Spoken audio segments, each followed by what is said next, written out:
Здравейте и добре дошли в Рефлет говори. Аз съм Лия Каменова, а днес на гости ми е Патриция Пъндева. Здравей, как си? Здравей, Лия. Много добре. Много ми е приятно и ти благодаря за поканата. Аз много ти благодаря, че се отзова и ти благодаря, че днес ще си направим този пролетен и красив разговор. И няма как да не те питам ти като артист как се чувстваш в пролетното време и какви емоции ти носи и в какво настроение те намираме като цяло сега. Настроението ми е много хубаво.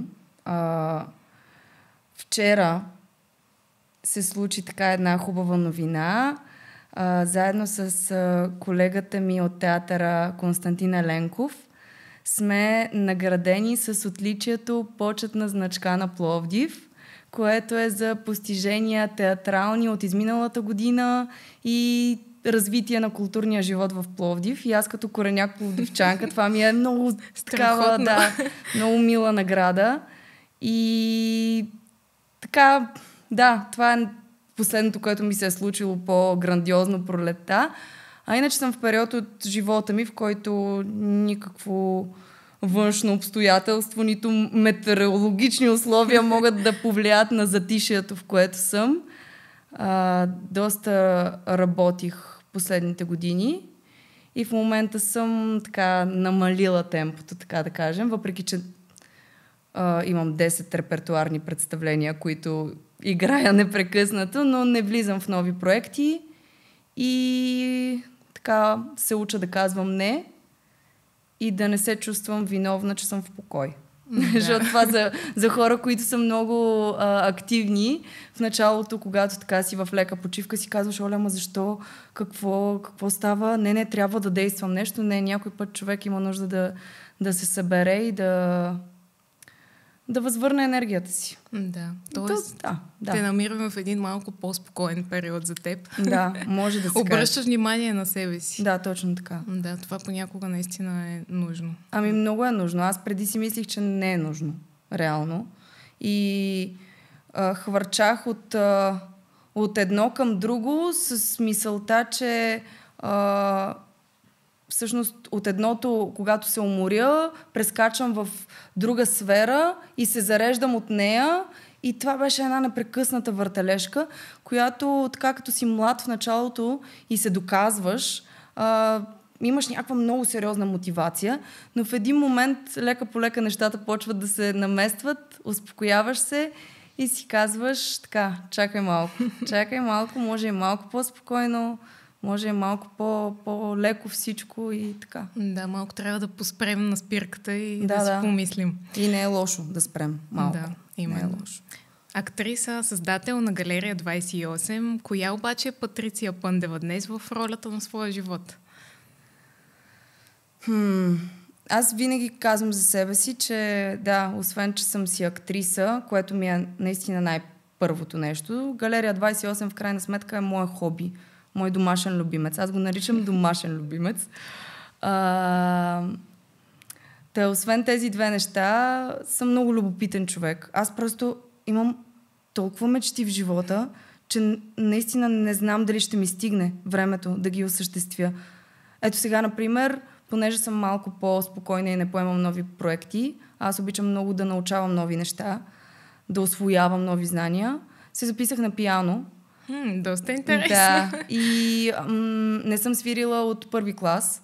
Почти нищо не помних. В смисъл, само пръстовката ми е правилна, но правилна, силно казано, ти наистина нищо не помниш. Някаква двигателна памет, общо взето, емоционална, не знам все каква. Все пак си се занимавала обаче. Малко, но спрях, за съжаление, защото майка ми беше много критична и така до мен с пръста и аз много мразех някой да ме контролира.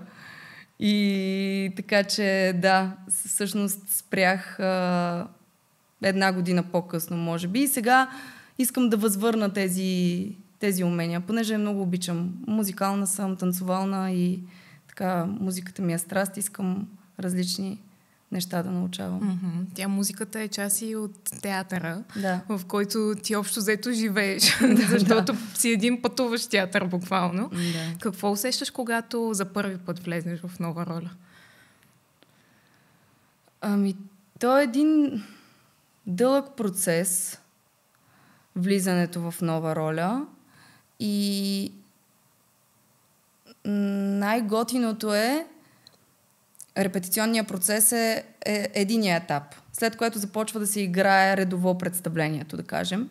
И с всяко следващо ти започваш някакси да се освобождаваш все повече и когато започнеш да действаш леко извън рамката на това, което си репетирал, а всъщност си в правилната енергия и задача на героя, тогава усещаш наистина как ти си се слял с този образ и ти си този образ и някак си чупиш всякакви рамки и виждаш една много голяма свобода. Това усещане е уникално и това при мен има хора, при които се случва по време на самия процес, на премиерата. Може би има такива хора. При мен се случва малко по-нататък, нали, да усетиш тази свобода. Защото сега в началото ти се оповаваш на някакви задачи на това, което ти е казал режисьора, нали, нормално. И в един момент започваш да излизаш от тази рамка, започваш да напипваш нещата много, така да ти е приятна материята. И тогава е наистина много прекрасно чувството. Със сигурност. Да. Има ли обаче роля, която ти е оставила някакъв траен отпечатък? Спомняш ли си нещо такова? Може би всяка роля ми оставя много траен отпечатък, реално. Защото всяка роля е свързана с различен етап от живота ми, различни неща, които опознавам в себе си. Някакси много помага театъра и превъплъщението в различни роли, да кажем, да се опознаваш, което е, на мен това ми е най-любимото от професията. Но най-така тази, която може би съм запомнила, е първото ми излизане на сцена. То се случи преди това, за което бях избрана. Първата ми роля реално е Боряна Пойовков в Пловдивския драматичен театър. Но преди него се случи така, че имах премиера на една много кратка сценичка. Етюд в представлението на Камен Донев за сватбите. С колегата, с който играем в Боряна мъж и жена. Пак в Камен бяхме мъж и жена и заедно направихме едно етюдче по покана на Камен. Камен ни беше избрал и всъщност премиерата ми беше преди Боряна, беше в Арена Армеец пред 12 000 човека. Това ми беше премиерата на професионална сцена. Аз изобщо не знаех какво ми се случва. Етюдчето е много малко, нагнетено с много емоция. Общо взето той се връща от война, аз го виждам и е без думи. Разказва се история без думи, което е много, много силно зареждащо. И просто помня енергията на публиката и помня, че след като излязохме от сцената, 5 минути треперех и плачех от емоция. И той ме прегръщаше и ме успокояваше с така едно много голямо удовлетворение и може би никога няма да забравя това начало ударно. Със сигурност е било емоционално. Много. Това да усетиш толкова много хора. Гледайки те. Да, много особено, много незабравимо усещане. Незабравимо, да. Споменахме Камен Донев, няма как да пропусна този въпрос. Срещата ти с него, какво беше съдбовното в нея? Много ми е трудно да говоря каквото и да е за Камен Донев, понеже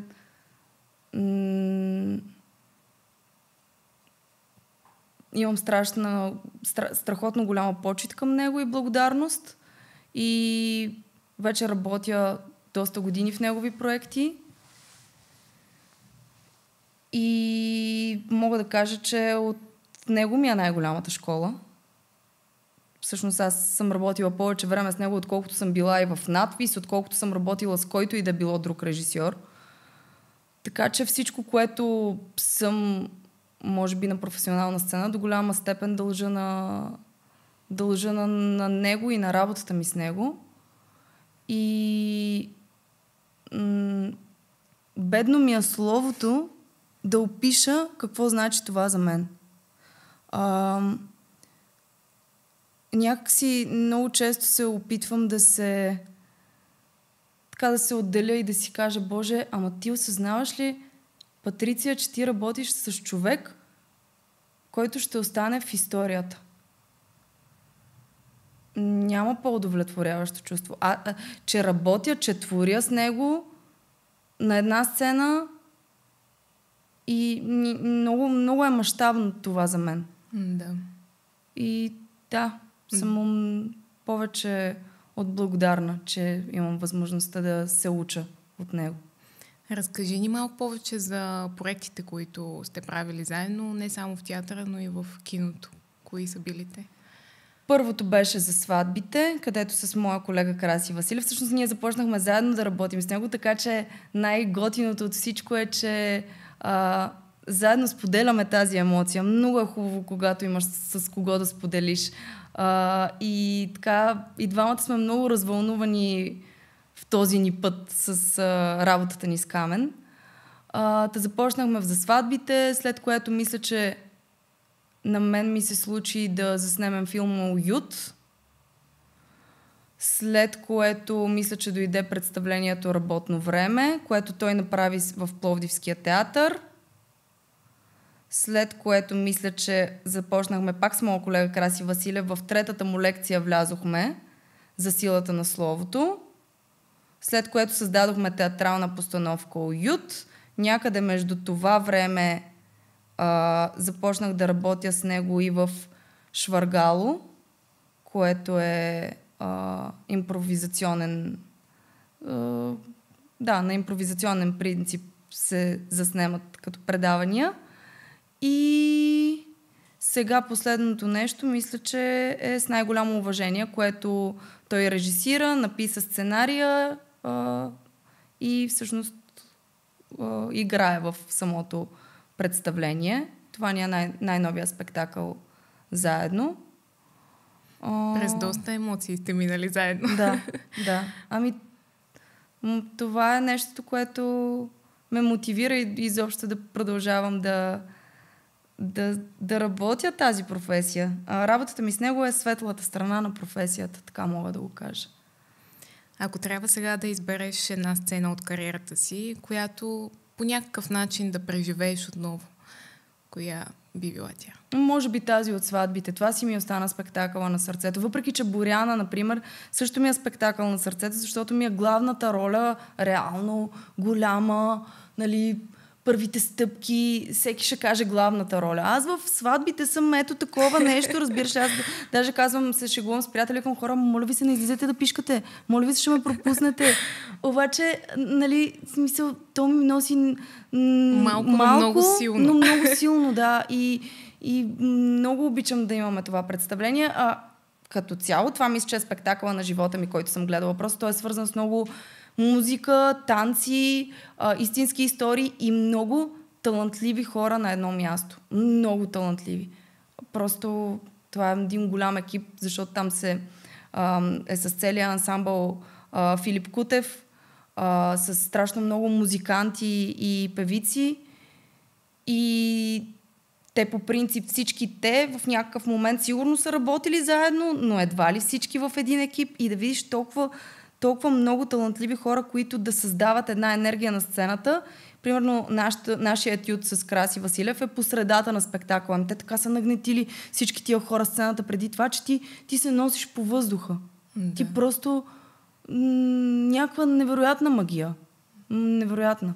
И сме, нали, то се играе на много големи зали, нали, Арена Армеец, НДК, Античен театър, но имаше период, в който се играеше и на по-малки пространства. И емоцията беше пак същата. Той просто спектакъл е така измислен от Камен, че няма как да не те носи на ръце. Неземно усещане. Да. Какво носи публиката на артист? Колко важна е тя? Всичко носи, реално. То е един обмен, колкото ти играеш, толкова и тя ти партнира в цялото нещо. Буквално обмен на енергия и всъщност публиката, тя никога не е просто публика, тя е част от спектакъла и от самото случване. Реално ние, ако нямаме тази обратна обратна страна и връзка, ние нямаме за кой да... Няма как да се случват такива неща на сцената. Затова е толкова хубаво живото изкуство. Много по-различно е от филм и от каквото и да е друго. Да си имаш обратна връзка и публика и да сте заедно споделени в този миг. Това е... И всяка публика е различна. Всяка вечер публиката ти е различна. Ти играеш едно и също представление, но всяка вечер това също прави спектакъл. Освен, че нали, ти се стремиш да го играеш като за първи път, влиза различна публика, с различна енергия, с различно участие в самия спектакъл и всъщност се получава различен спектакъл всеки път. Най-вероятно и във всеки град е различно. Да, много е различна публиката. Благодарение на Камен много обикалям из цяла България и наистина е много различно свързването във всеки град. Но е много интересно. Много. Всички хора сме различни, но едновременно много цветни. Точно, да. Как се променя усещането ти обаче за театъра през годините? Значи, в етап съм от живота, който така приемам вече театъра по един по-различен начин. Значи, извървяла съм някакъв път. Може да е много кратък, разбира се, 7 години нищо не е. Но е интересно, защото преминавам и преминах всъщност през това, когато завършиш нали, надпис или което да е друго заведение, стъпваш на професионална сцена. Започва едно доказване, че можеш. То е някакси обикновено е за околните. След това аз лично преминах през едно доказване на себе си, че аз мога. И устоиш ли през тези два етапа, при мен се случиха до 30 годишна възраст реално, в един момент, доказвайки на другите, че можеш, доказвайки на себе си, това се случва при хората, които са активни, разбира се, в работата си, както аз съм била, защото аз за 5 години наистина мога да кажа, че страшно много съм играла. 7 години съм в театъра, но да кажем последните 5 много играя, а последните 2 съм най-играещата от жените в театъра. И с цялото това нещо и това устояване всъщност и доказване, че мога, в момента съм в етап, в който вече приемам театъра като лекота и забавление. И защото когато се отървеш от тия неща, нали, сега, който и да ми каже, нали, всеки човек е амбициозен. Не съм болно амбициозна, но всеки има амбицията да се докаже. Няма как. Тя те води напред. И те са обикновено точно в тия години до 30. Така мисля аз да е. Може при някой по-рано, нали, при други по-късно. При мен е така. И някакси преминеш ли ги тези неща, в един момент идва лекотата и удоволствието и в момента мисля, че знам какво мога, мисля, че ценя труда си, мисля, че съм доказала най-вече на себе си, че мога да устоявам в професията и вече спокойно някакси да си жонглирам и да ми е леко и да ми е приятно във всичко, което правя. Да, човек трябва някакси душевно той да се чувства добре, когато прави нещо. Точно. Ако си намерила този баланс за себе си, значи това е най-хубавото. Най-хубавото е, но трябва да минеш през път, докато стигнеш до него. Защото наистина то става лека по лека. И аз със сигурност сега говоря така след 7 години. Ако си говорим след още 7 години, ще ти кажа нещо друго. Може и... Но така го усещам в момента. Казвам усещането ми за този момент. Какъв е и в този ми етап. Да, абсолютно. Къде и кога обаче можем да те гледаме и кои са така бъдещите ти проекти в работата с театър? Реално играя в Пловдивския театър почти във всеки спектакъл на голяма сцена. Сега бъдещите изяви имаме... нещо много готино ще се случи сега. За втора поредна година българи откриваме Митем фестивала в Унгария, който се провежда всяка година и е международен фестивал за театрални изкуства, като един от най-престижните в Европа. И българи го откриваме за втори път. Ние го откриваме за втори път с различно представление. Предната година го открихме с Одисей на Диана Добрева, тази година го откриваме с Безкръв на Диана Добрева и заминаваме всъщност средата на май. Страхотно. Да, това е нещо, което се случва. Иначе редови представления. Имам представления с Камен и турнета. Предстои турне в Пазарджик. Предстоят представления в Пловдив. Най-новите ми 2 заглавия са Безкръв на Диана Добрева и С най-голямо уважение на Камен Донев. Отделно другите спектакли, в които участвам: Солунските са заклятници, режисьор Стайко Мурджев, Окротяване на оперничевата, режисьор Стайко Мурджев, Лебедът, Петър Батаклиев. Сега ще пропусна някоя, 10 заглавия в момента имам в репертуар, които се играят редовно. Доста работа си захванала. Да. Това ми е почивния период. Това е почивката. Не знам какво е през работната. Да. Една колежка ме базика и ми казва: наистина ли, това ли ти е почивката? Ти почти всяка вечер играеш. Викам: да, това ми е почивката. Не влизам в нов репетиционен период и не поемам нови ангажименти, така че да, това ми е почивката и ми е супер. Да. Когато казваш, че изкуството ни осмисля, какво влагаш в тези думи? Аз мятам, че всяко нещо може да го превърнеш в изкуство. И всяко битово действие може да превърнеш в изкуство. Едно готвене и примерно, сега съм много зарибена да правя хляб. И разни печива. Да, това е някаква моя страст. Това е магия. Тоест, за мен изкуство е всичко, в което влагаш една по-особена посветеност. Да. И тази дума наистина аз я ценя. Разбира се, научила съм я от Камен Донев и от в трета лекция се говори за посветеността. Също да се посветиш на нещо съществено. Някакси, когато приемаш нещата по този начин, ти можеш да превръщаш всяко едно битово движение и битово нещо в изкуство и то да те осмисля. Всичко може да бъде изкуство, реално. Разговорът ни в момента има определен темпоритъм. Ако сложим един композитор от среща, той може да напише музика по това как ние говорим и какви интонации имаме. И въобще някакси смятам, че има хора, които могат, за това ги наричат артисти, да поглеждат живота през тази страна на изкуството. Да виждат във всяко нещо изкуството.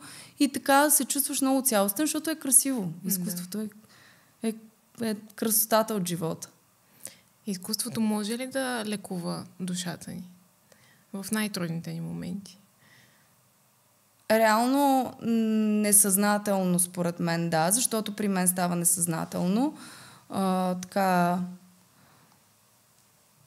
В случая го казвам, защото при мен най-наранена моята душа е била тогава, когато съм загубила близки роднини от живота си. Последните години, за съжаление, загубих немалко хора. И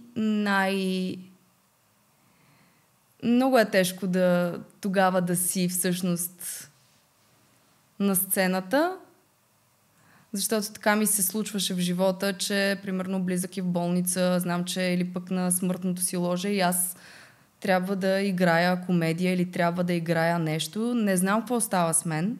Аз по принцип не знам къде се намирам, като знам, че някой не е добре. И в тези моменти по принцип съм много бясна на театъра. Бясна съм, че не мога да кажа, махам се, отивам при семейството си, защото това е в крайна сметка най-важното. Но в тези моменти няколко пъти ми се е случвало и като си правя равносметка, съм играла най-хубаво, са ми казвали режисьорите. Може би се стягаш в такива моменти. Не знам, или изкарвам цялата тая емоция. По-скоро все едно не се стягам, разголвам си душата. И когато ти си разголиш душата и покажеш по някакъв начин истината, ти достигаш до хората. Това е тази професия. И всъщност, ето по този начин явно тя ме лекува. Защото аз си мисля, аз съм разярена, Боже, защо не мога сега да съм до еди кой си, да съм така, в този момент. Обаче в същото време, явно по-добрият вариант за мен да се съхраня е да изкарам това, което чувствам на сцената. Да. Като истински герой понякога трябва човек да се държи в такива моменти, според мен. Някак си не го... готино е, че казваш герой, защото хората масово, публиката не осъзнава и тя не е длъжна да знае ти какви проблеми имаш в ежедневието. Да, като на всяко работно място. Всяко работно място е така, но тук малко, нали, по-особено. Трудно е. Трудно е, но е част от професията. Както и при много други. Да. И в спорта е така, и в и лекарската професия. Реално почти всяка. Това не е геройство, ами е част от играта. Част от живота. Да. Кои съвременни творци те вдъхновяват? Дали са български или чуждестранни? Сега много е смешно, но имах един период в ето сега есента. Нещо бях много, много уморена, ама такава натрупана умора от годините и единственото нещо, с което се надъхвах, бяха тенисистите. Аз съм луда фенка на Джокович. Супер. Фенка съм на Алкараз. Гледам тенис. Последно време с мъжа ми гледаме много тенис и изобщо спорта доста често ме вдъхновява за моята професия. Така че не са творци, ами по-скоро спортните личности много ме вдъхновяват и реално има нещо общо между актьорската професия и спорта, в дисциплината, в доста неща има общо, като начин на мислене. Разбира се, спорта е нещо много сериозно. Аз спортувала съм много неща, спортна натура съм, но никога не е така професионално, но много се интересувам. Чета биографии и така, и много често съм си казвала, човек, имаш 2 часа представление, ти си уморена. Джокович, какво да каже? 4 часа, примерно, играе или пък виж на колко години изпечели Олимпиадата с контузия, която му беше преди месец на коляното. Смисъл, това е някаква супер сериозна работа. Ти тук се ли гавиш за 2 часа представление и такива неща си говоря. И това последно време тенисистите ми дават много голяма мотивация, колкото и странно да звучи. Спорта явно е бил част от твоя живот, но ти как реши да се занимаваш с актьорство? От малка ли беше това или по-нататък се появи? Много е странно, защото аз бях много притеснителна като малка и едновременно много исках да се изявявам творчески и не знам тия неща как могат изобщо да са в някаква симбиоза. Как може да си супер срамежлив и да искаш да си... Много е странно. Да си интроверт. Да, много особено. Реално, може би, някакъв ген. Баба ми в част от живота си е била класическа балерина, майка ми е завършила хореографска режисура и се е занимавала с народни танци, докато ме роди. В момента никой в семейството ми не се занимава с изкуство. Аз бях закърмена с това, нали, артистка ще не храни и трябваше да си намеря сериозна професия. Дадоха всичко от силите си, записах в строителен техникум с архитектура и изкарах оценките си благодарение на най-добрия ми приятел в училище Кристиян Савов, който в момента е супер архитект. Той беше неотлъчно до мен във всичките ми контролни проекти и с разни открити уроци, в които се правих на балерина, на актриса, на някакви пълни глупости правих и всъщност като аз вече бях решила още на 16-17, че ще кандидатствам на АДФИС. На 17, да кажем. Допреди това, нали, мъчиха ме там с това строителство. Мъка голяма. Ли са все пак? Пробваха, наистина. Мъка голяма. После исках, аз много от малка танцувам, танцорка исках да ставам. В крайна сметка осъзнах, че това няма да е вечна професия и в някакъв момент така по-кратък живот имат танците. Фотографка исках да ставам и някакси един съученик от строителния ме покани в школа, защото театрална школа, защото едното момиче е болно и трябва да я заместя. И така се запалих. И всъщност на 16-17 вече, на 17 бях решена, че ще кандидатствам, защото това събира, нали, всички професии. Аз съм толкова любопитна и ще мога да бъда всичко, което си поискам. И най-голямото ми опасение и притеснение беше, че ако не вляза в надфис, всички от строителни учителки много ще ме е срам, защото те ме пуснаха заради това, че няма да ставам архитект и ме пуснаха заради това, че ще ставам актриса и не ме беше страх, нали, ако не ме приемат аз какво, или майка ми, или нали, семейството ми, ами какво ще си помислят хората от строителния, че ги лъжа и че всъщност изобщо, не ставам за... Страхотни мисли си имала. Да, големи глупости, ами да, това ми беше. Много емоционална среща с театъра. Да. Какво усещане обаче искаш да носиш на хората, които те гледат и които посещават също и Галерия 28, на която ти си създател? Ами, винаги се стремя да съм истинска и смятам, че в истината е разковничето. Когато не си обграден от някакви такива... Не знам какво да ги кажа. Когато ти е искрен на душата и си истински, достигаш до хората. Така че аз се надявам просто да умея да вълнувам и да създавам чувство на споделеност с каквото и да правя.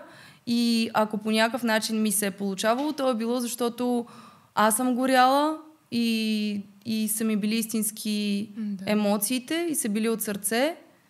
И да, това... И то се усеща. Абсолютно. Когато си заразил хората, то се усеща.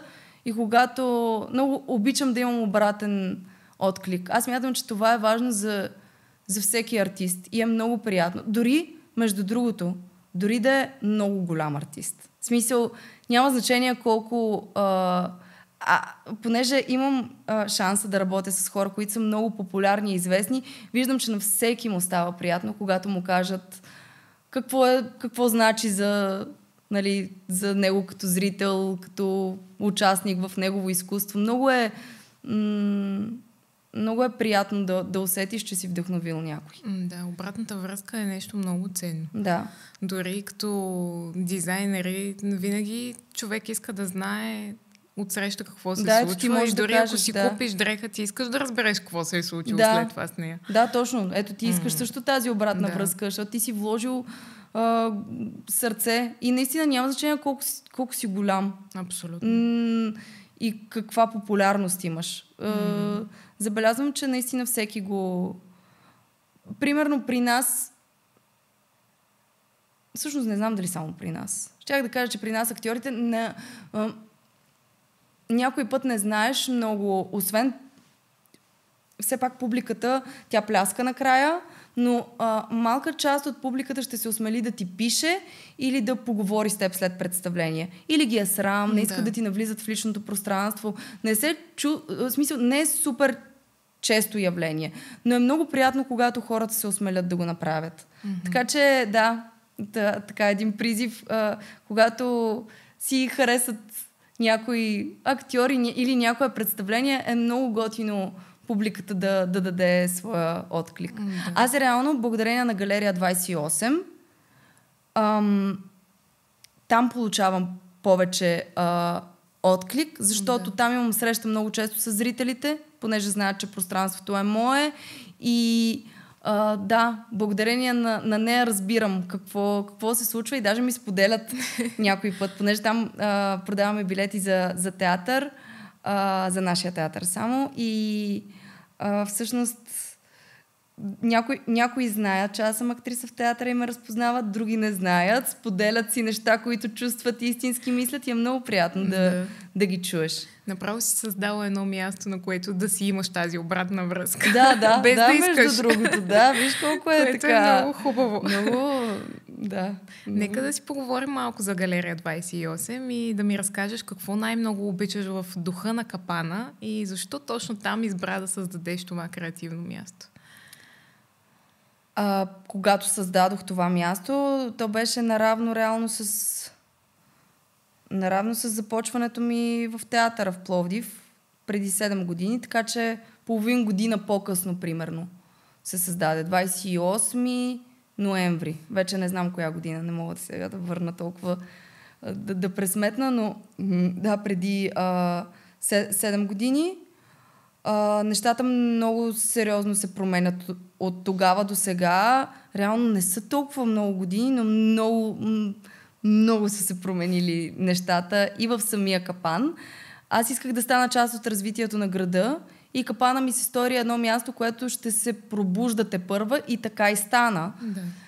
Малко се поизмени идеята му, защото то беше пространство, в смисъл те са няколко улици, които са създадени да бъдат творческа индустрия, но с времето тя премина по-скоро в развлекателна индустрия и в момента има доста повече капанчета, заведения, барчета, нали, места, където хората да се забавляват, като пространствата, като моето, галерии или малки работилнички или брандове са по-малко, но пък щом устоявам толкова време, има вариант. Да. Може би има вариант, просто въпрос на работа и на желание. И на време. И на Ние време, точно да. това си говорихме. Да, Теб, и на че време. всяко нещо си иска времето. Как измисли това име? Галерия 28. Много исках да... Аз всъщност първо видях пространството и го харесах. То е ъглово и така много разчупено беше и бях сигурна, че това е пространството. Когато влязох в него, аз нямах представа какво ще правя в него. И всъщност трябваше да ми се избистри за 1 месец идеята, иначе започват много сериозни разходи, които аз нямам. А всъщност аз го създадох с пари, които си бях събрала от бала. Слава богу, имах много гости на бала и така беше някакъв, нали, супер старт, да. И така тръгнах. Много бързо трябваше да реша интериора какъв да е, всичко как да се случва, какво да е точно. И знаех просто, че не искам да бъде прост магазин, ами да е нещо, което да показва различни неща, да е гъвкаво, да отразява моята личност. И така реших постоянно да се сменят различни български автори и да показвам колко талантливи българи са останали да създават и да се развиват в страната ни. Това ми беше основната кауза. Като, както казах вече, изкуство за мен приемам абсолютно всичко. Всичко създадено с 2 ръце, с душа, с сърце, нали, такава идея. И така тръгнах и почнах да мисля. Не може да е студио, не може да е магазин. Аз съм фен да не се използват толкова чуждици, макар че и аз съм млад човек и аз използвам чуждици, но да е българска дума, колкото и, нали, да има туристи и да мислих, че, нали, може би трябва да е на английски и така. И оттам дойде галерия. После си казах, боже, но те повечето хора сега ще си мислят, че тук ще има само картини. Първата асоциация. Да, обаче някакси се не знам, вече така го свързват, асоциират го мястото. Че в него се случва, че е алтернативно пространство за изкуство, така да кажем, тази модерна дума, алтернативно. 28, много странни. Аз имам много странни асоциации и факсове. Аз съм родена на 22 число. Събрах 2 с 8, а на 8 ми се случваха най-успешните театрални неща. Примерно с Камен за сватбите ми беше на някакво такова 18 число. После Боряна беше премиерата на число свързано с 18, с 8, нали. И въобще тази 8 нещо ме преследваше. Тя е безкрайно все пак. Събрах 2 и 8, 2 пък правят 10. Единицата е много силно число. И някакви такива факсове. След това до мен вратата се пада точно да е 29. И аз се падам, все едно съм 28. То, разбира се, в Пловдив не е така, защото улиците са супер разбъркани. Не знам кой ги е мислил на времето, но да, 28 примерно. Нищо, че до мен е 29, 28 е на другия край на Пловдив, да. И срещу мене се пада 8. Улица 8. И някакси... Той си те е срещнал Да, това число. някакво съдбовно, нали? Не много знам. красиво. Да, Както си говорим, Галерия 28 не е просто някакво арт пространство, то си е тип социален хъб. Да. Какви хора срещаш там и какво те впечатлява в тях? Ами, една от причините всъщност да не се разделям все още с това пространство е всички контакти, които ми носи. Аз се срещам с страшно много интересни хора. Не само творците. Самите клиенти, не обичам да казвам тази дума, защото не смятам, че хората, които влизат, са такива. Така се случва, че ние в това пространство много разказваме. Ние разказваме нечии истории и всъщност, ако има някаква тактика на работа, е всъщност, че по този начин печелим хората емоционално, да ги да ги хванем с това, което е в самото пространство. И много говорим. И съответно и те се отпускат да говорят и разказват те пък с какво се занимават, откъде са. И създаваме много хубави връзки. Наистина такива, каквито... примерно театъра е много затворена капсула. И аз ако се занимавах само с това, нямаше да имам толкова интересни контакти, може би, колкото имам в момента. И дори, между другото, може би нямаше и да ме канят на толкова интервюта, колкото в момента. Не в момента, ами по принцип в живота ми. Защото много често ме канят по-скоро заради Галерия 28 и след това, че съм актриса, защото аз не съм телевизионна, в смисъл не участвам в филмови проекти. В момента съм в театъра основно, а знам, че това е ниша, която нали, не е толкова привлекателна за хората, да кажем, примерно. И ме канят покрай галерията и оттам да си говорим за актьорската професия, което имаше един период, в който това малко ме дразнеше, защото ме приемаха повече... приемаха ме повече за предприемач, отколкото за актриса, а пък всъщност аз през целия ми период, докато съм предприемач, аз съм работила страшно здраво. В смисъл имам по последните 2 години по 15-16 представления на месец из цяла България, т.е. аз не съм спряла, в много активен период съм, но в един момент някакси мисля, че успях да балансирам нещата и в момента мисля, че да, всяко нещо с времето си. Да. Просто. И заради двете неща може би ме търсят или заради това, че се занимавам и с двете неща. Нямам представа, но да. Да. Интересно е. Аз имам такива наблюдения за медиите в България, че много от интересната информация се пропуска за сметка на друга, която някакси те са подбрали по-скоро не чак толкова основателно. Да, има нещо точно така. Или не се ровят прекалено много, за да разберат така дълбочината на разговора, който може да се случи. Точно така е. И това ме подсеща, дали мога да си изрекламирам едно събитие, което правя. С удоволствие. Точно ме подсеща, защото поради тази причина вече 2 поредна година създавам едно събитие, то се нарича Тя. Сега ще бъде на рождения ми ден, на 22 юни сме го обявили, с бившата ни, много ми е странно да казвам бивша, но бившата ни дългогодишна заместник директорка на Драматичен театър Пловдив, Деница Димитрова. Заедно създаваме едно събитие, което е като, как да кажа, подкаст на живо, с цел изцяло подбудата дойде егоистична. Аз звъннах един ден на Дени и казах: Дени, омръзна ми по телевизията да гледам едни и същи хора, предъвкани истории. Омръзна ми просто социални мрежи да ми също и те да ти изникват пак едни и същи популярни личности. Има толкова пъстри хора в България, които трябва да бъдат чути и видяни от повече хора. Дай да направим нещо заедно. И всъщност така създадохме събитието Тя. Миналата година беше март месец, на 9 март мисля, и поканихме много различни личности. Беше изключително емоционално събитие. Тази година ще го направим в двора на театъра. Супер. Ще ползваме и сцената на театъра и в заведението театъра, то така се казва. И смятам, че да, ще имаме 6 жени. И мисля, че така това събитие дава много, много пъстрота и всъщност разказва истински истории, както сега си говорим. Да. И всъщност показва, аз го направих в период от живота ми, в който си казвах: добре бе, братче, защо навсякъде всичко изглежда толкова... в момента в период сме, в който всичко е бързо, лесно и вкусно. Да. Нали? В смисъл, този всичко се изисква технологично време и всичко си има път. Дай да се срещнем с едни хора, които всъщност наистина могат да разкажат за този път и че не са им се случили успехите така. Да. И обикновено, ако са се случили така, на много хора, които са се случили така, до 5 години ги няма на картата. Защото трудно се устоява в Абсолютно. която и да е професия. И да си сбъднеш мечтата е само началото. После да устоиш в тази мечта, вече е сериозната работа, според мен.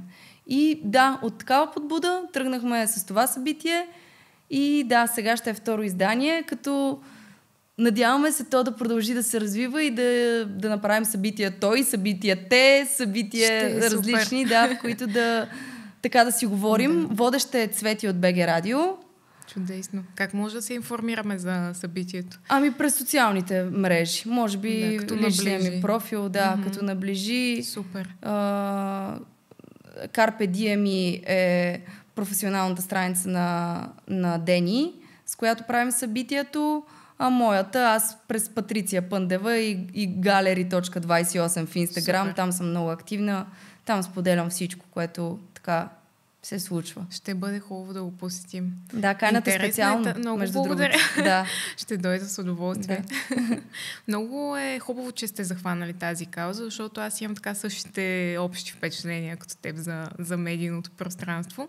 Сега искам малко да те върна към социалните каузи, които си създава в Галерия 28 и по-скоро имаш ли някоя лична история зад някоя от изложбите, която някакси те разчувства по особен начин? Значи за толкова години наистина може би над 250 автора съм се запознавала. Правили сме много благотворителни събития и много... това е едно пространство, което наистина няма граници и всичко може да се случи в него. Мисля, че нещо, което най-ме е трогвало, което сега мисля, че това ще ти е интересно, защото е много странно. Избраха Галерия 28 да празнуват бал. Сериозно? Да. Което звучи много странно, но на мен ми стана много мило. Защото това майката дойде и каза, че много харесва пространството и енергията му. Иска да направи нещо по-различно за дъщеря си. Дъщеря и също харесва пространството. И тогава имаше картинно изложение, така че беше подходящо. И някак си да споделят един много съкровен момент. Личен празник. Да са усетили моето място за такъв момент. Това няма да го забравя никога. Колкото и да звучи шантово и хората да си кажат, как, бал? Тя даже ми беше споменала, че сигурно много от гостите ще им е странно, че идват тук, но майката беше категорична, че нея това не я интересува и че е сигурна, че щом дойдат на самият бал, ще усетят енергията на мястото и ще разберат защо точно тук се празнува бала на нейната дъщеря. Да. Било е много интересно. Да, много беше интересно. Това беше още в началото, първите години и така мисля, че това е събитието, което най-ме е развълнувало, че хора припознаха и искаха да бъдат част някакси, да създадем нещо заедно. Създава си им един истински спомен за цял живот. Надявам се. Какви бъдещи мечти имаш за галерията? Ти ми спомена, че малко така се е изменила концепцията в момента. Да, в момента много ще се радвам да има автори и да ми пишат спокойно и на страницата на Галерия 28, които да искат сами да развиват нещата си. Тоест, пускам ги в галерията, абсолютно свободни и Галерия 28 им застава зад гърба с реклама в социалните мрежи и с дългия си опит, който има от 7 години и лоялната аудитория, която си е изградила. Така че аз мисля, че това е едно много интересно... би било интересно за всеки бранд и доста по-малка инвестиция, за да видиш дали даденото нещо работи. Защото, примерно, могат да дойдат в Галерия 28, да наемат пространството за 1 месец или за 2 месеца и със сигурност това ще им спести много повече, отколкото да си купят пространство или вземат под наем, те първа го ремонтират, отварят фирми и така нататък. Мога да предложа много така интересни и различни условия, в които твореца да разгърне творчеството си и да ползва пространството. Разбира се, цялата му идея трябва да съвпада и с моята естетика за пространството все пак, защото аз искам тя да си държи това ниво, което аз съм му създала за времето. Аз не казвам, че сме нещо грандиозно, но спрямо моите усещания за красота и за изкуство. Чудесна идеята. Много така страни в Европа правят подобни неща и според мен има смисъл, защото понякога е по-добре да пробваш преди да рискуваш. Да. Както ти каза, да отвориш ново място. Точно. Не е нещо лесно, леко. Абсолютно. И самата си е минала през това и знаеш какво е. Даже другото, което отскоро правя, това също е много интересно, според мен. Аз не очаквах, че ще е интересно. Всичко си експериментирам в тази галерия, но разбира се е в някакви рамки, не са някакви такива безцелни експерименти. Но реших, че искам само витрината да продавам все едно. В смисъл да излагам неща на витрината и галерията да е затворена. Леле, какъв интерес има. Да. Значи, разбива ли са ми телефона от звънене буквално? Ама защо не работи галерия? Ама това много ми харесва. И някакси като направиш така, че специално отключиш галерията, за да покажеш какво има на витрината. Това също се оказа една интересна стратегия, така че Галерия 28 също работи за инсталации, всякакви, за реклама на витрина. За това също ще се радвам хората да не се колебаят, да ни търсят. И изобщо за всичко, което се сетят. Правим работилници там, скоро правихме работилници за килимчета и всякакви интересни събития. Workshop за грим сме правили. Наистина няма граници. Гледам да няма граници и просто се кефя на хора с идеи, които да звъннат и някакси да се усетим, че взаимно имаме доверие. Да. Не работя с хора, които не усещам и които ми задават твърде много въпроси, защото това значи, че те не са много сигурни. Аз нямам нервите и времето. Това не ми е бизнес, това ми е домашния любимец, в който аз инвестирам. Аз не печеля от галерията. Аз просто поддържам това пространство да съществува заради емоционалната ми нужда, заради запознанствата и не мога да се занимавам с хора, които усещам още в началото, че имат някаква бариера, че така поставят някакви те самите граници, по-скоро с хора, които се усещаме взаимно. До края на годината има ли какво да очакваме или то се случва месец за месец? То се случва месец за месец от пандемията насам. До пандемията бях заета за 6-7 месеца напред. До пандемията всички изложители, които идваха в галерията и автори, аз се запознавах с тях, защото те идваха. След пандемията това коренно се промени. С много от авторите аз не се познавам лично. И може би ще ги подмина на живо, защото аз не съм се срещала с тях. Може би съм говорила само по телефона или сме си писали. Те са пращали нещата им, ние сме оправили и продавали след това творчеството им. Така че в момента наистина всичко е месец за месец. Времето е изключително гъвкаво. Хората трудно могат да си правят така планове, а и аз не искам да правя такива дълги. И някакси гледам нещата там винаги да се случват естествено. Да не се пришпорват и да не е с зор работата. Да не е така не е претупано. Да. Не обичам по този начин. Искам сега малко да си поговорим за модата в твоя живот и костюмите, в които няма как ти да не се обличаш, тъй като излизаш на сцена.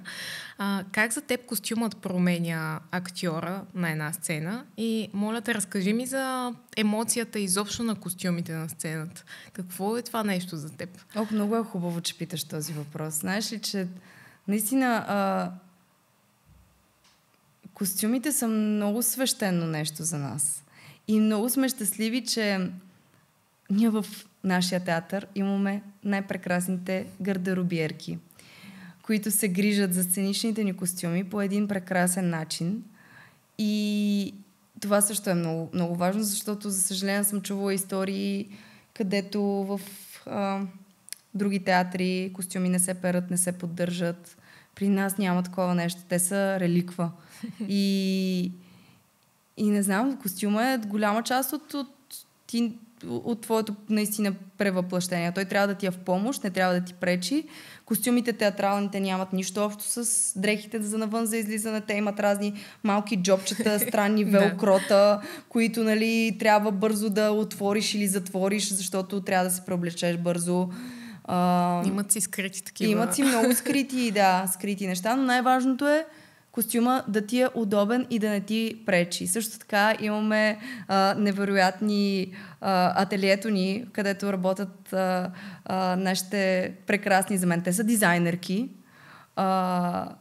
Главната е Анета Зомбори и заедно с Роси, те двете са просто машини. Анета, просто отивам и казвам, тук ми е излязал банела, примерно на някаква рокля, която излиза банела и той те дупче тук в корема, път ти трябва да играеш, нали, да си щастлив. И отиваш и тя за секунда преправя. Просто...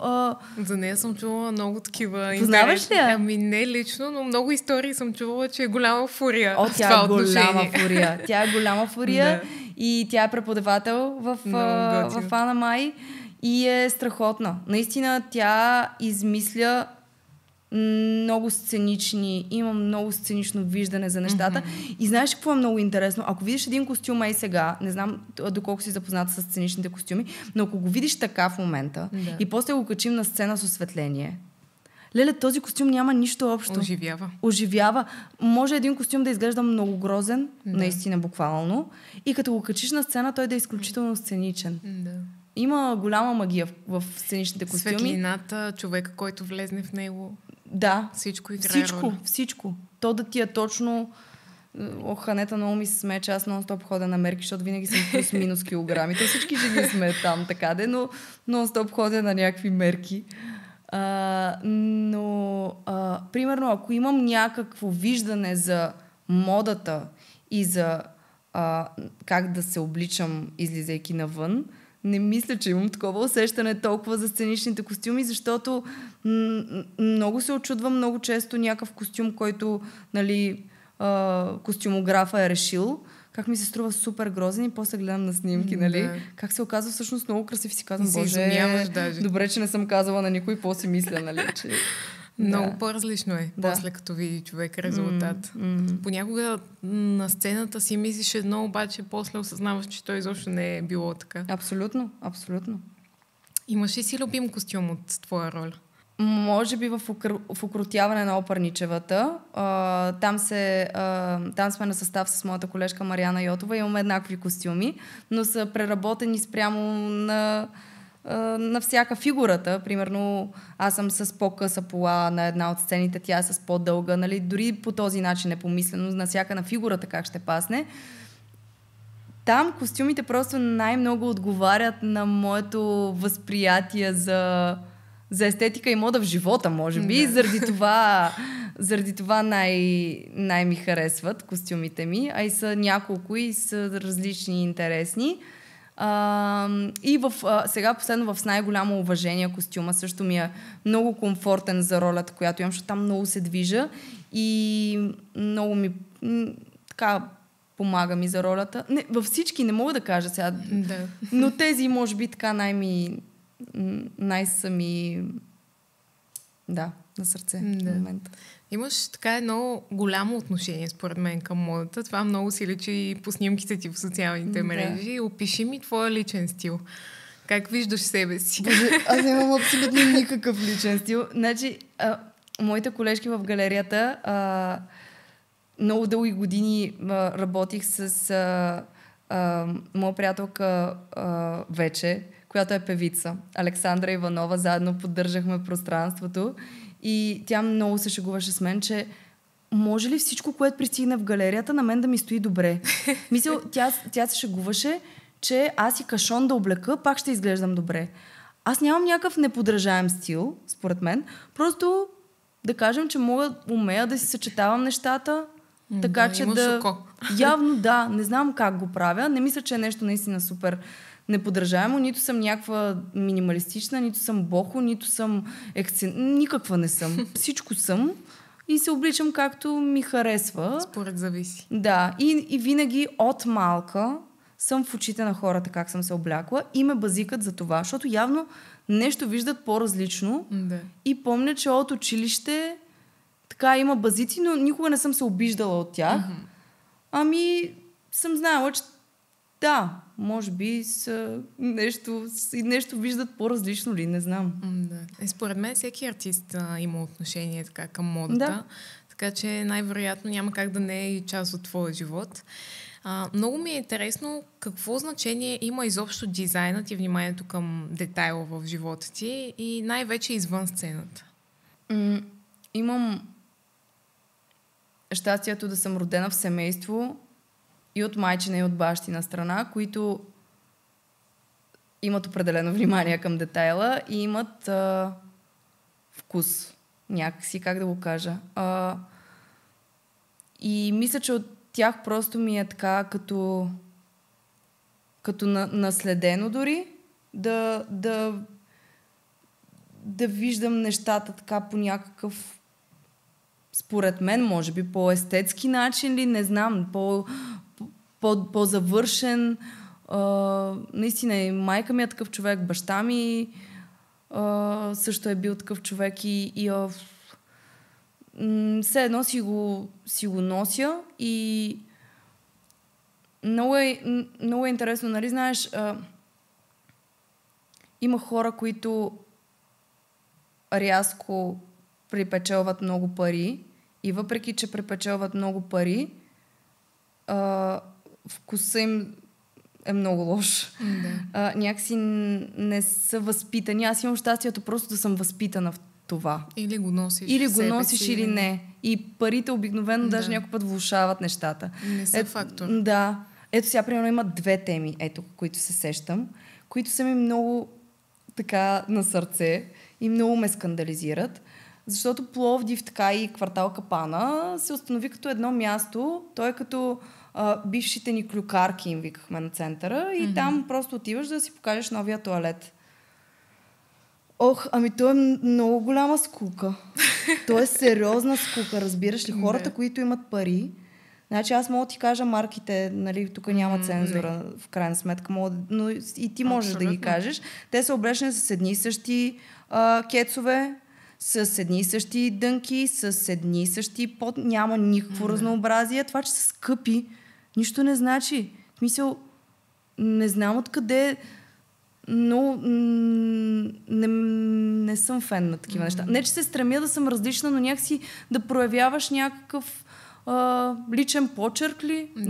Не знам как се нарича това, но изобщо не ми харесва, че хората нямат никаква креативност да се облекат в последно време. Това, което забелязвам по улиците на Капана, което, нали, е там хората наистина излизат, за да си покажат новите дрехи. И това, че наистина да не говорим, че и половината с реплики, нали? Това е друга тема. Да. Просто не ги прави да са модерни. По-скоро обличи това, което наистина ти харесва, а не някакви трендове, които са от днеска за утре. Нали, всеки до някаква степен следва, може би. Ние малко сме държавата на марките. Да. Не знам. Много рубуваме. Да, в чужбина, не знам, може би, да, не е така, когато съм ходила. И даже хората, колкото повече пари имат, са толкова по-семпли. И не си показват табелите, нали? Да. И другото, което много ме травмира мен. Много ме травмира, че на кинопремиери актьорите масово не са облечени добре в България. Не знам дали ти е правило впечатление. Да. Леле, разбирам, не всеки не съдя хората, защото може би не всеки има вкус, или не само вкус, залагат на някакви семпли и сигурни неща. По-скоро. Даже това по-скоро ме дразни. А в крайна сметка актьорите са хората. Знаем, в чужбина ние следваме техните тенденции. Примерно на Мет Гала Зендая ще си сложи перли и после гледаш, че цяла година всеки носи. Трябва да е празник. Хората се повлияват от теб. Ти си светска личност, не можеш да отидеш на премиерата ти на филма облечен по този начин. Скандално е. Никаква креативност, лошо облечени актьори и това винаги много ме е владявало. Не знам защо. Разбирам. Да, и тук от една страна ме е владявало, защото знам, че за съжаление в България не стигат парите и нито един стилист не ги облича, може би. Много рядко. Разбира се, това говоря, че е масово, но не изцяло. Винаги има и хора, които са облечени много добре, разбира се, но така, по-голямата част ми е право впечатление, че никой не се грижи за тази част. Да. А актьора трябва да е посланник. Абсолютно. И между другото, аз много често съм правила такива неща. Галерия 28, свързвам творци и дейци. Това ми беше една голяма мисия. Защото, не знам защо, но брандове ми казват, аз се притеснявам да потърся еди кой си. Ма защо се притеснява? Тя може да ми откаже. Не, напротив. Да напротив. Знаеш колко актьори са ми звъняли и са ми казвали, Боже, имам 5 интервюта тази седмица. Какво да мисля? Ти Не искам да се затормозявам да мисля какво. Може ли да ми помогнеш? Аз ги свързвам с еди кой си творец и те създават колаборации и после се рекламират взаимно. То изобщо не е сложно. И това го правих абсолютно без... Аз не печеля нищо от това нещо. В смисъл, реклама, която... Каква е тая реклама? Нали, че съм създала връзка между някои. По-скоро, който е имал нужда. Да, не е нещо. Нито ми се монетизира това нещо, но го правя, защото мисля, че би било полезно и за двете страни. И защо пък да не е полезно и за един стилист да си каже, ето вижда сега, че има премиера.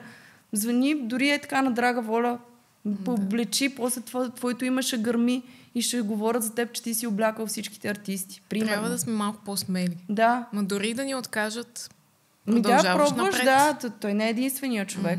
Абсолютно. Мисля, че това е много, много готино. Да. На хората малко не трябва да им пука. На артистите. Защото реално, ако ти сам не се рекламираш, няма кой да ти направи рекламата. Ако чакаш, нали, на дивана някой да ти звънне, да го облечеш, няма как да стане. Абсолютно. Не става така. Ти за какво благодариш в живота си? Така, имаш ли моменти, в които се замисляш и... Да.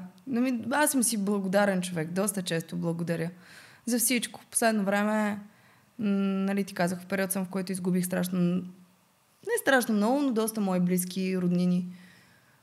И така, благодаря в момента и за всеки миг с моите близки и изобщо за живота, който водя и имам шанса да водя. Да.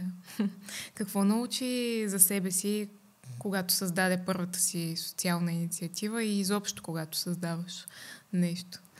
Аз си мисля, че май първата ми социална инициатива беше един базар, който направих и който мисля, че се казваше "Ела, купи на децата в нужда, помогни". Много тъпа рима. Много тъпа рима, обаче... Но със смислена кауза. Пък със смислена кауза, да. И тогава в едно заведение в Капана, първо го направих там, събрах автори и им казах те да продават, след което част от продажбата си да я дадат и ще я дарим в един дом. И всъщност тогава ми беше, мисля, че даже май преди Галерия 28 се случи това нещо. Трябва да проверя. Или с началото на Галерия 28, но първата ми такава инициатива в града и гръмна. Получи се много добре. И тогава си казах, че може би ме би в тези неща. Да. Да, това ми е усещането. И ми даде мотивация да продължавам да правя такива събития. Според мен българите сме много склонни да си помагаме. И в такива каузи и моменти някакси се вижда, че истински носим едно много силно сърце като народ. Да. И много вярвам, че когато сме задружни, наистина нещата се случват. Така, ето сега има една инициатива в Пловдив. Аз не знам дали тя е в Пловдив, но се случва и май само в Пловдив се случва. Нощ на ангелите, не знам дали си чувала благотворително събитие и доброволка беше моя приятелка артистка миналата година. Тя такива неща ми разказа за предното издание, че мен ме беше яд, че не успях да присъствам и да бъда част от тази задружност с цел да помагаш на едни хора, които имат нужда от някакви средства в някакъв период от живота. Докато се замислиш и малко да дадеш пак, когато се събере. Точно. Става достатъчно много, за да помогнеш. Да. В какво вярваш непоклатимо, въпреки че света около нас се променя постоянно? Вярвам, понеже съм човек, който все още не може да се оттърве от това да се бори за някаква справедливост винаги. Разбира се, справедливостта е много относително понятие и всеки я разбира по различен начин, но вярвам, че има някакво възмездие винаги. Вярвам в това, че може би някой път си мислиш, че ти се случва нещо лошо, но не е сигурно дали това не е по-малкото лошо. Да, по-малкото зло. По-малкото зло и не е сигурно всъщност Аз много често си представям, че виждам живота с кърфица да съм продупчила един плат. И ти виждаш малка част, ти не можеш да видиш цялата картинка.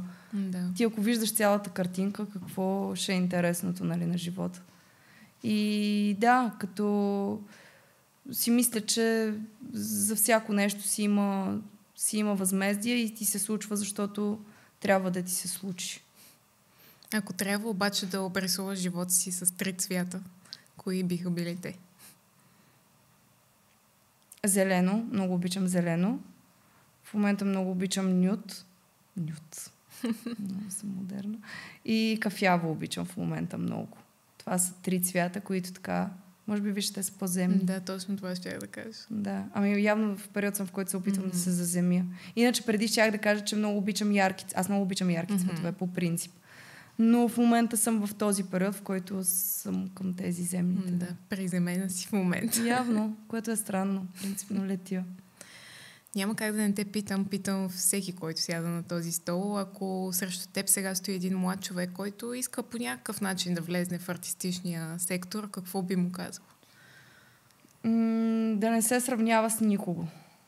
И да не гледа много социални мрежи. Това просто може да те разкапе в един момент. Наистина да се съревновава само с себе си и ако по-скоро се съревновава с някой около него, то да е с цел мотивация, да го приема като мотивация, а не някакво гонене. Защото всеки си има неговото време и неговия тайминг да му се случат нещата в живота. Това, че на някой ми се случва по-рано или по-късно, няма точна система и правило, по което всеки е индивидуален и е важно да цени неговия път и да има търпение към него. Да, трябва да си го усетиш. Да. Кога е твоя момент. Да. Аз много често казвам да не се отказваш. Не пробваш. Трябва. Не трябва да се отказваш да пробваш. Особено когато гори нещо в теб. Истински. Казваш ли си често, че има смисъл в това, което правиш? В последно време да, иначе не. Аз мисля, че всеки сега истината е, че хората и артистите сме сме в колебания. Дали сме в правилен път, дали това, което ни се случва. И особено младите хора, по принцип. Мисля, че е част от живота да се съмняваш непрекъснато в себе си. Особено по-критичният човек. Аз съм критична към себе си, към работата си, към всичко, което правя и често имам съмнения. Наистина. Не съм някаква...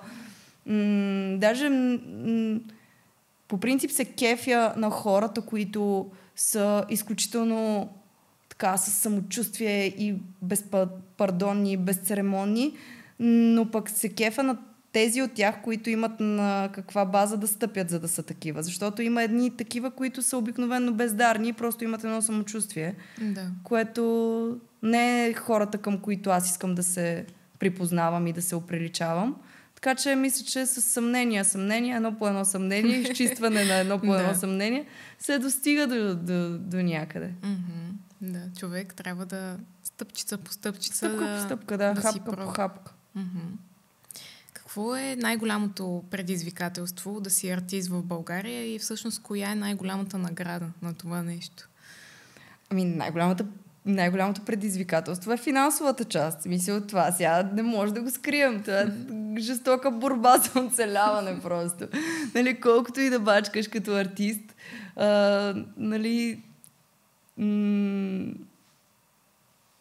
не живеем във време, в което актьорите карат в България Ролс-Ройс и Ламборджинита, Гинита или както се казва.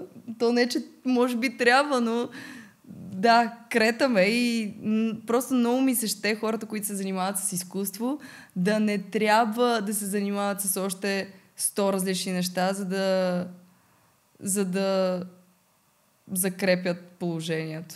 Това е много голямо предизвикателство. Защото аз не мога да се оплача в този етап, защото аз изкарвам наистина парите от професията ми на актриса изцяло и съм щастлива и доволна за пътя, в който съм. Развивам се и нещата вървят все по-добре. Но и има хора, на които виждам, че може много повече да им се дава от финансова гледна точка и много ми е тъжно за това, защото те също работят здраво и сложно е да се занимаваш с изкуство в България. Наистина. Да, това вече е една много дълга тема. Много дълга, да. Наистина. Най-хубавото... Кое е най-хубавото? Не знам. Аз просто много често си давам сметка, когато изляза на сцената, че съм много щастлива от това, което правя. И че ми носи смисъл. Или след представление. И съм в удовлетворен период от живота си. Удовлетворена съм за всичко, което съм си постигнала сама до тук в пътя. И мисля, че е много важно всеки да си го намери това някъде и да си го сложи вътре в себе си, защото когато имаш едно такова удовлетворение, не могат да излязат такива по-гадни качества толкова от човека, в които да ставаш гаден. Защото когато има немотия, когато не си удовлетворен, когато не си в кожата, човек може да става гаден наистина. Да. И го срещаме се непрекъснато и с такива хора, които имат комплекси, които не са истински, които ти завиждат или... Да. Абсолютно. Да. Но да, и любовта на публиката, може би. Това е... Най-голямата награда. Най-голямата, да. Да. Много е хубаво да вдъхновяваш хората. Да разбираш, че вдъхновяваш няколко. Моя последен въпрос към теб е малко така фантастичен. Ако сега можеш да се върнеш в миналото и да срещнеш малката Патриция, какво би й казала?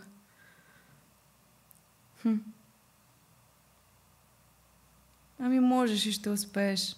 Ще успееш да си сбъднеш всички мечти. Защото съм много щастлива, че някак си вървя постъпателно в пътя си. Нямам някакви много резки смени. Нали... Мисля, че рано съм осъзнала какви неща искам и действам смело за тях. И имам още много мечти, разбира се. Та се надявам тепърва да ги сбъдвам.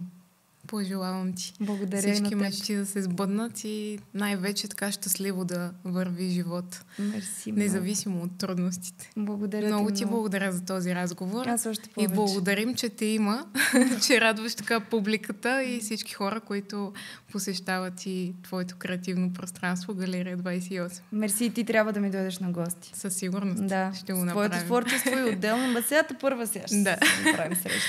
Благодаря ти. И аз също. Благодаря ви, че бяхте част и от този епизод на Рефлет говори. Ако харесвате това, което правим, моля натиснете камбанката и ни последвайте в социалните мрежи. Благодарим на Craft Studio за партньорството и за това прекрасно място, в което се намираме.